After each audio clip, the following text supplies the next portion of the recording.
The extradition clause is the first part of Article 4 we're going to look at. It sort of determines the relationship between the 50 state governments themselves. This essentially is, and if you've ever heard of the term extradition before, if you have like a favorite Law and Order show or a crime drama or something like that, or a movie, you may have heard of the term extradition.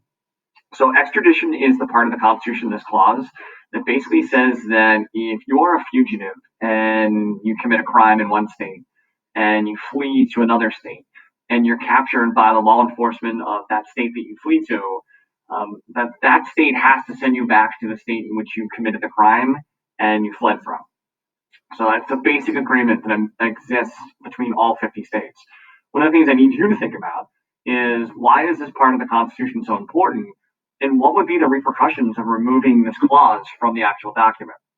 So one of the important things to note is that our Constitution obviously only governs us. So the extradition clause doesn't have anything to do with other countries.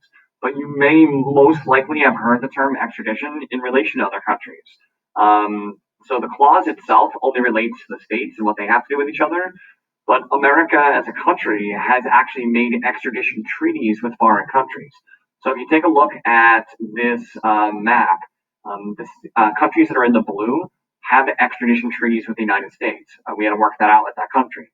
What does that mean? That means that if a criminal commits a crime in the United States and flees to one of the countries in the blue, if they're caught by law enforcement in that country, they'll send them back to the United States and vice versa. We don't have treaties with the countries in the orangish red color.